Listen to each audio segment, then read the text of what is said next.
Kensil Culture, Puppets, Props, Puns, Podcasts.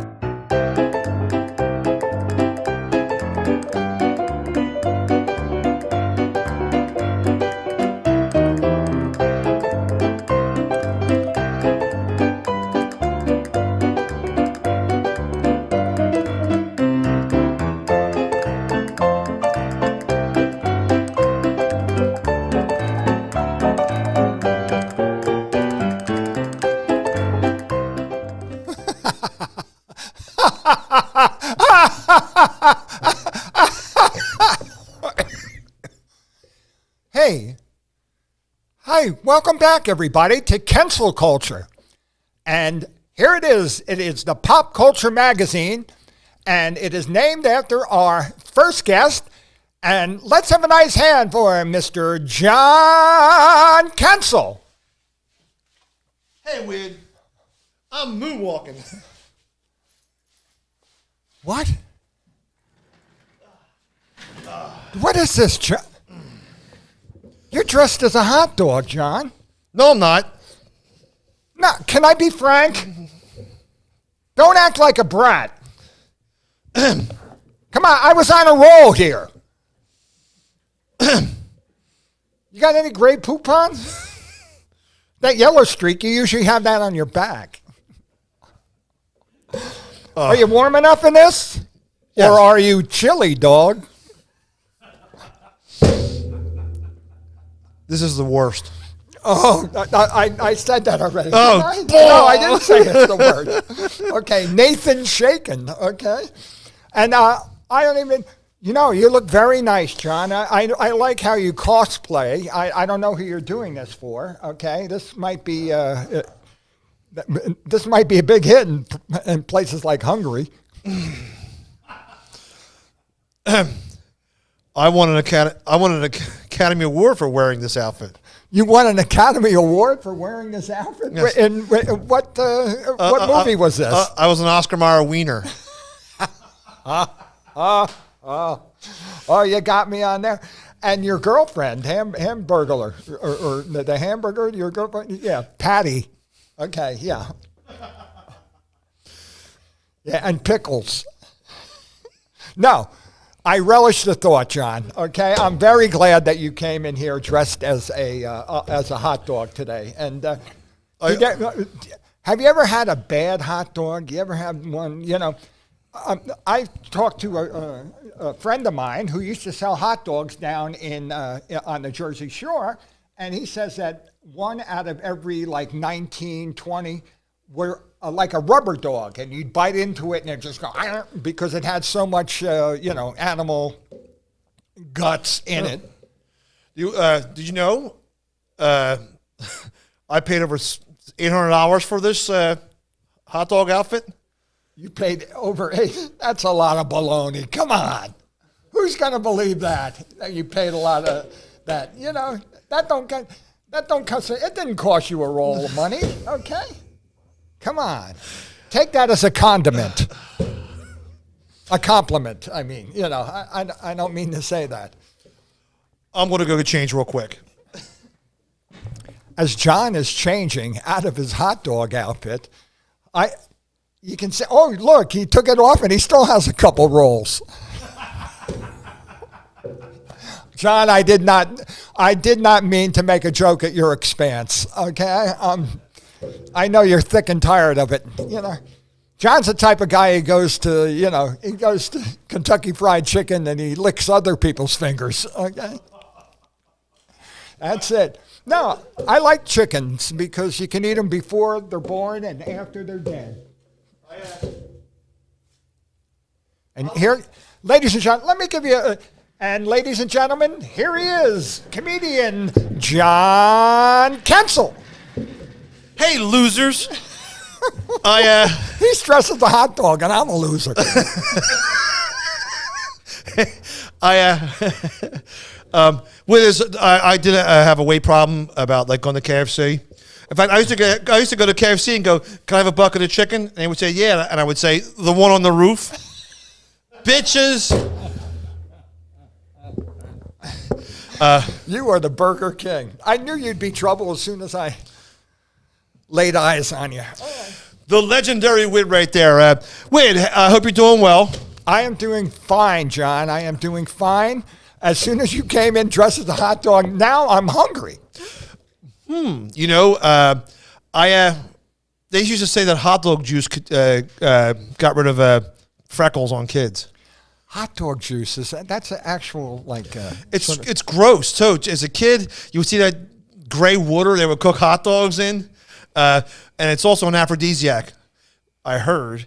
But, yes? I used to sell hot dogs. I sold hot dogs on Bourbon Street in...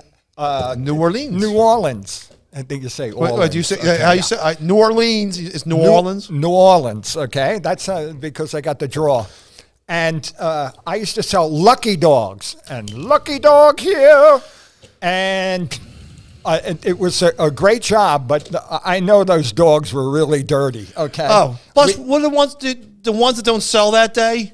Do you take them to the overpass and throw them at buses going by, or you? We didn't want to break windows. Okay, I mean, no. I mean, you got a big giant cart that looked like a hot dog, and they'd put you out on Bourbon Street, and everybody would come up half drunk and everything. And I got to sell hot dogs to Wolfman Jack and Cesar Romero, okay? Cesar Romero, star of Gilbert Gottfried podcast. Yes, okay? They talk about Cesar all the time, and he was a very great character actor. If you don't know who Cesar Romero was, he played a Latin lover in the 40s and 50s in American films. This tall guy with slick back hair and a little pencil-thin mustache. Oh, yeah. He was known as a Latin lover. Debonair. But in real life, he loved show tunes. Well, there's, He liked, he preferred Bennigan waiters. But when I sold the hot dogs, that's what gave me the idea to go into comedy, because I got to work with people. Nobody would buy a hot dog until like 1 in the morning. Now, you'd be out there at 8, and nobody would buy a hot dog till 12, and then you'd get a big rush when everybody was drunk. And this is in the 70s, or when he had the selling the hot dogs. Is that what your hippie phase? I went down there for the, with the girlfriend, and we lived down there for a little while, about 6 months or 7 months, and it was a great thing back then. Was she like, go get a job? And you went, I got one selling hot dogs. I graduated from selling hot dogs to selling T-shirts, okay, and we used to sell that stuff Rush. And Rush is like butyl nitrate, and you take it and you get a head rush and stuff like that. No. And the people from India who ran the store, the Matwani people, they owned all the little T-shirt shops along Bourbon Street. And we used to have to go up to customers and put that under their nose, and they would, until the manager got punched in the face for putting that stuff. That was, Well, you had the long. You look like one of the Hanson brothers, right? In the 70s. People weren't being like, "Oh, look, I got a 4-foot long black hair from Mungo Jerry in my hot dog." Sorry. Lucky Dogs were famous because there's a Confederate. Oh, my favorite book, Confederate Dunce. And he sells Lucky Dogs in New Orleans, like I did. And there's a famous book, won the 1980 Pulitzer Prize, called A Confederacy of Dunces. Fascinating, great humor novel. I highly recommend it. I've always loved this book. Confederacy of Dunces, exactly. And it's about a Lucky Dog salesman. And it's funny because Wid told me before, he goes, I used to sell hot dogs in New Orleans. And in the book, this big, heavyset guy with a mustache used to sell them just as a pirate, and every day we'd bring the hot dog cart back and all the food be missing. And the guy goes, well, where's the money? He goes, oh, I ate them. But it's a great book. I highly recommend reading it. Oh, God, this show's going to go on tangent. They would check on you. Because they had a couple carts up and down, and they would send like spies and things like that to look and see if you were giving them away or you were drunk or whatever. Or they're going like, let me smell your breath. Yeah. If it smells like a... Oh, whatever. I enjoyed that job. I mean, it was. I met Al Hurt too. All right. Is that Al Hurt there? Al Hurt You. Oh, Al Hurt You. yeah, is that his No, name? Al Hurt was Oh. he was a master of ceremonies. Okay, he had the biggest club on Bourbon Street. Okay, Al Hurt, and I saw him one night. Okay, Oh, what is your story? I saw him one night, and he was with a lady of the evening having an argument. Oh, and he now- went like this after the argument, because we were watching him argue with this hooker, and he went like this. Women. Wah, Yeah, wah. and we all understood. Now, who was the one who was wearing a cape? You said, was Cesar Romero wearing a cape or somebody? Oh no! Yeah, Cesar Romero was wearing a cape, and people were all gathered, and he was very flamboyant about the cape, and He enjoyed the play Rent. and that. But Al Hurt was actually, he was out there. He had the most desirable corner where his club was, because Al Hurt. Pete Fountain was down there. He was a clarinet player, licorice stick. Oh, now if you're a nerd at home going, who are these guys talking about? I refuse to listen to that. I'm going to stick ice picks in my ears. No, it's about the Mardi Gras. Yeah. It was so exciting, the Mardi Gras. Al Hurt, he was a trumpet player, had a big hit called Java. number one. And he was on a float in the Mardi Gras, and somebody threw a brick into his horn and broke all his teeth. Boy, was hurt. Okay, that's a guy's honest truth. I went to a Catholic boys' school, and they didn't check us for hernias. That's what's wrong with it. Right. Okay. And one time we had detention. I don't know what you guys called it. And you went to school up in I went New Jersey. to Catholic school. Oh, but they used to call detention jug because it was stood for justice under God. Oh man, and you hear kids going, "Oh man, Justice under God." you have early jug or late jug." Meaning, because you could have I detention. love the nuns. The nuns were good to me, but they were stern sometimes. But Oh, well, it's habit forming. But they, but it's called just under God, right? Sometimes Okay. you get detention. You always thought detention was after staying after school. No, some of ours were you had to get to school at 6 a.m. and sit in the study hall and read cake recipes in Latin. But this story has to go back to the Al Hurt brick story. well, you're going to hell. You might as well do that. Okay. Well, Bold and brazen article. I went to high school with a guy named Bill Bonzel. That was his name. And the band at my high school was practicing in the cafeteria. Okay. Okay. I don't know why I did this. This is very rotten to me. I took a hot dog out of the trash, and I walked by and I whipped it inside my friend Bill Bonzel's trombone. It went stuck right inside of it. And I just totally forgot about it because I did evil things every day. All right. You stuck a hot dog in somebody's trombone? I was a sophomore and I picked up out of the trash and I went, Give a dog a bone. Okay. and it made that noise too because it went like stuck in something like deep in it. Boom, like a submarine movie, but the submarine the torpedo comes back to the submarine like that. So it went into his trombone. I totally forgot about this. And we're sitting in the cafeteria and we all had to sit with our hands on the table for an hour.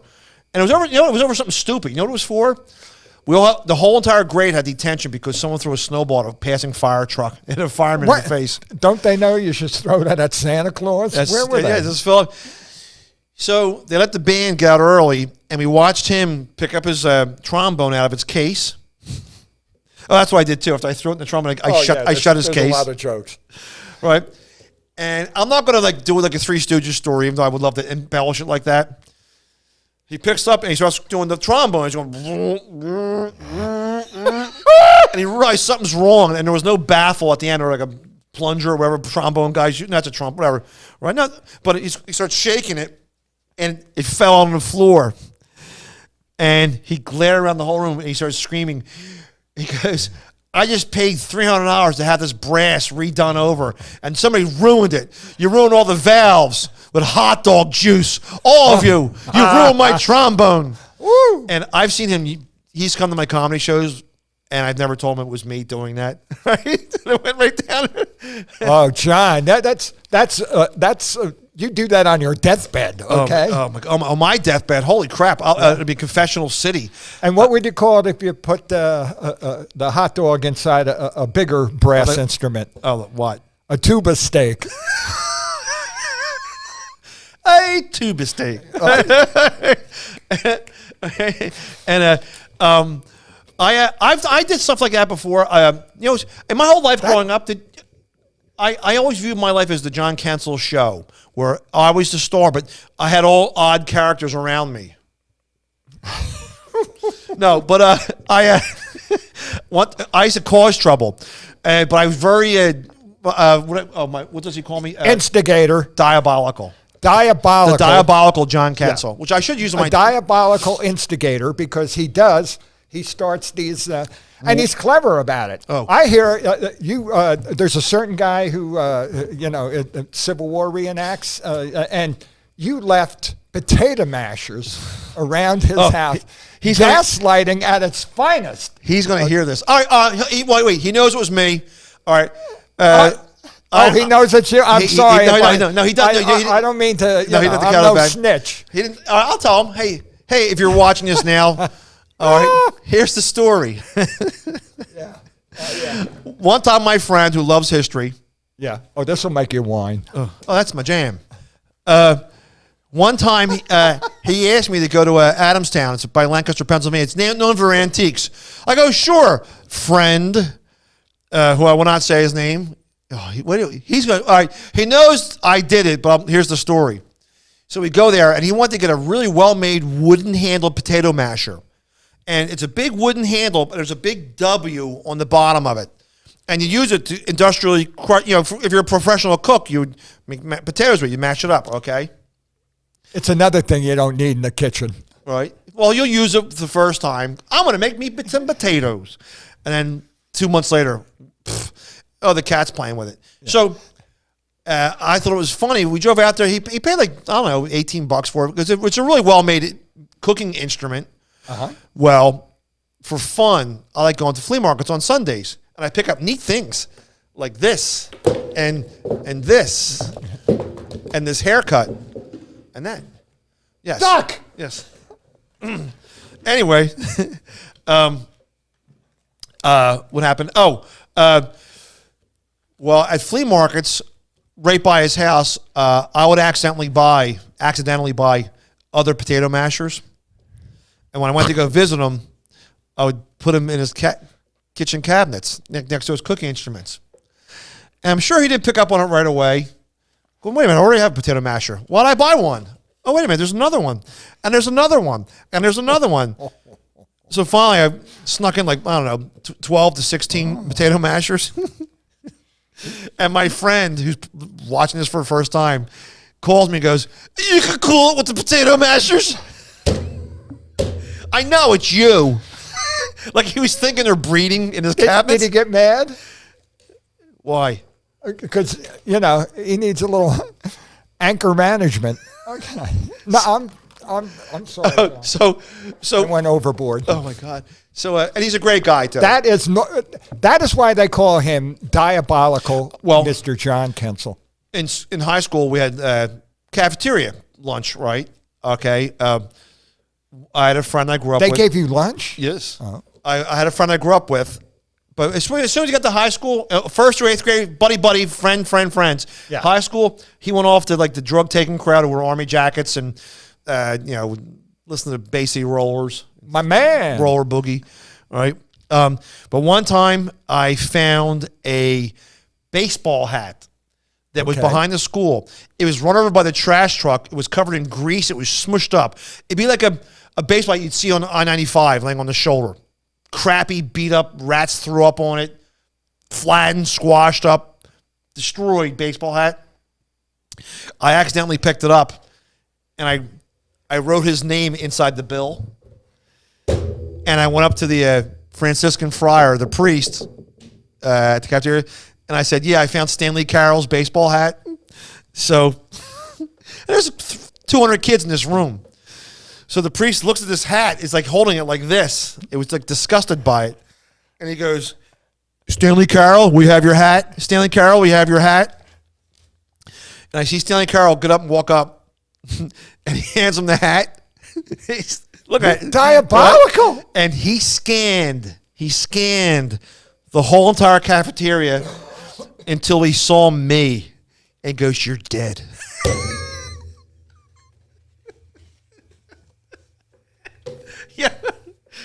I don't think I ever did something that practical joke. You know, in our high it always scared me. See, oh my God! In our high school, it was a square building, but in the middle of the square was a, what do you call it?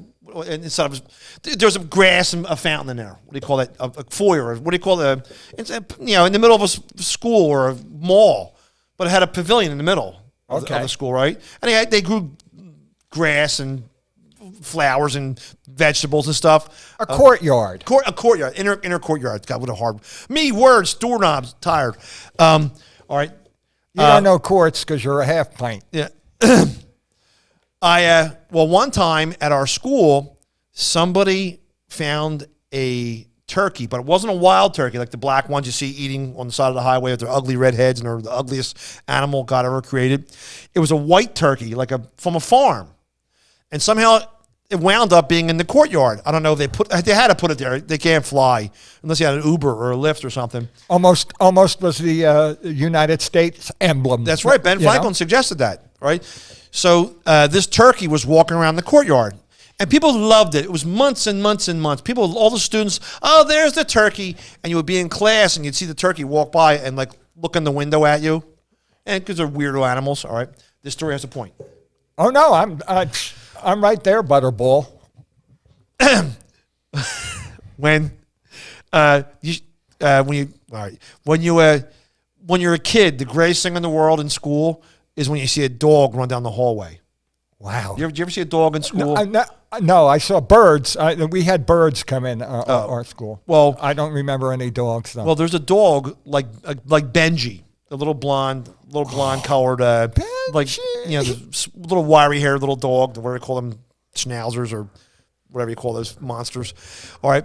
Well, one started hanging at the school and was running through the cafeteria. And, all kids love dogs. Like, oh, I got Brandon. And he's getting fed real well. All right. Oh, here's some bad pizza. Yeah, here's a 40-year-old hot dog from, what's the name of the hot dog place? Nathan's. No, your hot dog place. Little Jimmy Dickens hot dogs or something. Your hot dog. Anyway, I'll sue you. So this dog's running around the school. Uh-huh. I was with my friend Sean and what does he do with the dog?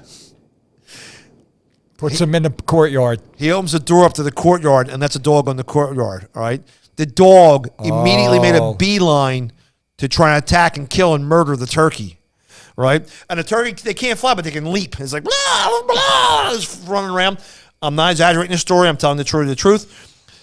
The turkey jumped through the window of an algebra class and broke all the glass and started flopping and it fell over and dropped dead. It had a heart attack. I don't know if they ate it or not, but it was like, blah, blah. It died. That's the saddest story I've heard in a long time, John. Why do you have to bring the audience down like that? The turkey dies? I thought there'd be a happy ending, like, they'd put them in the oven and have it die like that. That's what... but isn't that officially like roadkill? Yes. If it would die by the... Oh, my God. rabies, you got to worry about. Yeah, but they thought it was cool, and then they said from now on, no more animals in the courtyard. But I don't know about your high school. I went to a Catholic boys' school, and there was a girls' side and a boys' side, but we were separated by an iron fence, and it was just like the Berlin Wall, and you couldn't get through. But in my mind, when you look back, I loved high school. It was the best years of my life. I just had so much fun laughing. I did too. We used to throw M80s in a locker, and have that blow up. And, I used to cut school all the time and go down near the river and, just hang out and stuff like that. I had sort of a Tom Sawyer existence. But, I went to a high school with... Any celebrities go to your high school? Did any celebrities? No, not really. Jay Fenichel. Okay. Oh, the guy who invented the shoelace. No, Jay Fenichel, he was in the movie FM, all right? And he was going to be, he was in a couple movies, and yet he passed away very young because of issues. And Jill Cook, I remember Jill Cook, she won She won $10,000 on The Price is Right. Oh, very cool. And so that was that was sort of a celebrity. My high school had one of the guys who flew the shuttle, space shuttle. Okay. And a handful of comedians. Jimmy Schubert, who's in town this week. Wow, Jimmy Schubert is very funny. Always nice to me. Good guy, big-hearted, good guy. Yeah, one of the outlaws of comedy with Sam Kinison. Right. Who else? Oh, Buddy Fitzpatrick, Okay. another funny guy. Hey, me? No, another guy named Joe Medeiros, who grew up in Glenside, Pennsylvania, and he was working for an advertising agency, but he always loved writing jokes. He took joke writing classes, and he started sending jokes to Jay Leno before he took over the Tonight Show. And then when he took over the Tonight Show, Leno hired him, and he eventually became the head writer for the show. He knew how to write a Leno joke and make it topical and very funny. And it's just a guy sending jokes in, got hired, and made a living at it. Very interesting guy. Did you ever send jokes into anybody? I never did. Yes. Oh, I guess for Rip Taylor I wrote for a little while. I sent jokes to Leno and Joan Rivers, and I used to have a canceled check from Leno on my refrigerator. And remember, I'll tell you the joke. It's awful now, but imagine Leno. Here's the joke that comedian John Kensil gave to Jay Leno. All right, I think I got like $50 for it, and whatever. But but remember too. You figure, Jay Leno he did 15 to 20 minutes of a monologue every night. Right. So that's 5 nights a week. He needed material, and he did have writers, but you might get burned out. You just go through, this isn't a bad joke. All right, here's the joke I sent him, and it's a Leno joke, not a John Kensil joke. And the joke was, did you hear that Steven Seagal... Topical. He wants to get out of making action films and maybe do some love stories. Want to do some love stories? Yeah, I heard the movie's called Breaking Hearts and Arms and Legs and Fibulas and Jaws and Tibula. And so it's playing upon a Did it get aired? Yeah, right. And it's just like awful, but it's like, yeah, did you hear that Steven Seagal? Yeah. And you sound just like him, John. You're incredible. It's weird too. I don't know if you can impersonate anybody, but I can't even impersonate myself. When I'm being mean, I could impersonate somebody's voice. That's why you need anchor management. You said go again. Now, something I didn't get angry at happened to me before the show tonight. Oh, Yes. John, I feel very sorry for you for what happened because that was an old friend. Yes. I have a 1990 Ford F-150 pickup truck. It's cool. Right? Brown with a black cap on the back. And the truck... Macho. It drove me back and forth to California twice.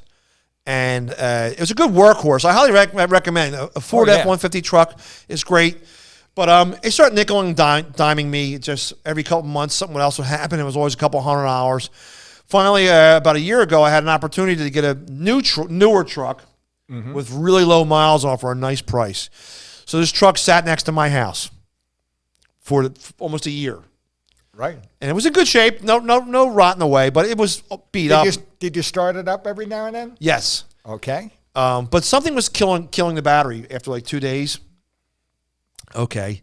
So a friend of the show, nice guy, Jimmy Graham. Round boy. Yeah, good guy. Round boy, Jimmy Graham. And he's not that round anymore. No, he's in lean shape. He has a couple of Ford F-150s. I said, Jimmy, you can have this truck. It's yours.